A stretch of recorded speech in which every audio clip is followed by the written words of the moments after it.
Why should business owners read certain books? So why should business owners read? Nobody knows everything. And the sooner you accept that there are people out there that are smarter than you, that have done more than you, that know more than you, and you let go of kind of any egotistical barriers that, oh, you know what, somebody else might be doing what I'm doing better than me, and they're willing to teach, and I need to be willing to learn. As soon as you get over that barrier, books are godsends. Like you said, books are mentors. Even the people that you quoted, we were talking about Tim Ferriss earlier. Yeah. The number of books that successful people read is probably multiple times, if not factors of, tens over the number of books that not so successful people read. I have not met a single business owner, successful person in life, who doesn't have an insatiable hunger to learn. And I think that's something that's really, really important. No successful person has ever turned around and said, you know what, I spent too much time learning, or I spent too much time reading. Nobody ever does that. Nobody ever says that. This is sad, but I've met a number of people who say, sometimes sheepishly, sometimes proudly, I haven't read a book since university. That's not a flex.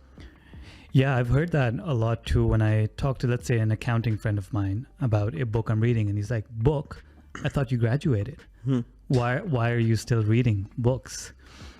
And I never understood that. But the counterpoint, Murtaza, is like, we both know enough business people, let's say in Dubai, that would cringe at the sound of wanting to read a book. And I speak for them too. It's like, I don't have time, or I just don't find interest. I'd rather do than read about it. And how would you, it's very hard to convince people to start reading. But if there was an entry point for them, or a convincing argument from your side, let's say it's one of your coaching clients who doesn't read, how would you approach that? Oh, coaching clients are easy. I just shout at them. Like, you're reading this book, you better show up next week having read this book or you're in trouble. Those are easy. Honestly, I would never bother convincing somebody to read.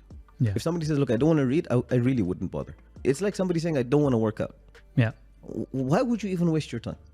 You don't want to, don't, fine. You're happy here, stay. Yeah. There's enough people to talk to who are aligned with what you believe in. I would talk to them. Yeah. And like attracts like. Yeah. You find people, even people who come and say, look, I don't have time, is very different to I don't want to read. Those are two very different things. Because I don't have time is something you can work with. I don't want to read is something that is, can I close the door? Yeah. If it's a reason for not being able to read, that's a problem. And every problem has a solution, and we'll find the solution. Yeah. If it's somebody who's got the hunger, somebody who says, look, you know what, I would rather do. Say, okay, great. What you're doing, are you the one that's making the most money in the country from doing this business? No. Great. So there's somebody who's better than you at this. Yeah. How long have you been doing it? 5 years, 10 years, 20 years? Well, maybe there's something you're missing. And if you're not going to learn, if you're just going to keep doing what you've always done, you're going to get what you always got. Why don't you pause for half an hour? Yeah. Read, learn, and do different. Yeah. And that's usually enough of an eye-opener for most people. For anybody listening, there's a TED Talk by this guy called Dr. Firestein. I think it's Stuart Firestein. And if I'm not mistaken, the title of the TED Talk is The Sphere of Ignorance. How do you spell Firestein? Firestein. Okay. It's an amazing talk. You really should listen to it. But the basic gist is knowledge is infinite. And I know if someone's listening to this rather than watching it, you can't see my hands, but knowledge is infinite. And within this infinite ocean of knowledge, there's this little bubble that is everything I know, right? All of my knowledge is contained within this bubble. What's outside the bubble is what I don't know. What's inside the bubble is what I do know. The circumference, or the outside of this bubble, the surface of this bubble, is my awareness of my ignorance. So my bubble ends at what I know I don't know.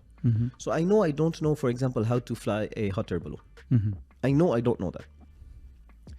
But then everything outside my bubble is not just what I don't know. It's what I don't know I don't know. Right? So, when I learn, as my knowledge grows, my bubble grows. But then so does the surface of that bubble, which means my awareness of my ignorance becomes greater. which is why wisest people, the prophets and saints and the gurus, they'll be the ones to say there's so much we still need to learn, because their bubbles are so big, their awareness of their ignorance is so large. Whereas the one who says, well, there's not much I need to know, kind of know what size his bubble is. Yeah. Right? So grow the bubble, grow your bubble. And the bigger your bubble gets, the more hunger you'd have to keep learning. Yeah. And what I've figured, or I'm borrowing from, I think it was Naval Ravikant who mentioned this. The answer to his question about how do you get people to read was that you should start with something that's light and that you can finish.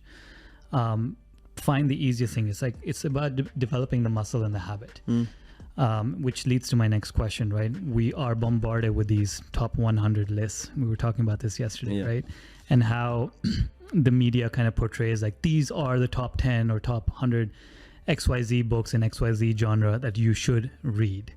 And that can be misleading, because I've been on that journey where I've picked up a book because it was a bestseller, only to find that I can't get through 2 or 3 chapters. And you had a great insight about that. How do some of these books end up in those top 100 lists? Top 100 are on sales, not on impact. So no one's going around measuring how good was this book, and in the list of books that are out there, how high does it rate? It's how many books sold. So if somebody publishes a book and gets, I think it's 50 or 100,000 sales within the first couple of days, it starts hitting the bestseller list. That doesn't necessarily mean the book is good. It means his marketing, or it might mean that his marketing is good. So we're busy people, right? You go to the bookstore, there's 8,000 business titles or non-fiction titles, for example, right? How many are you going to check before you buy? You cannot check all of them. So what are you going to do? You invariably start by looking at the bestseller list and saying, okay, this one looks good. We do judge books by their covers, right? Which is why the book covers are such a huge industry. So number one, bestseller lists are by number of sales.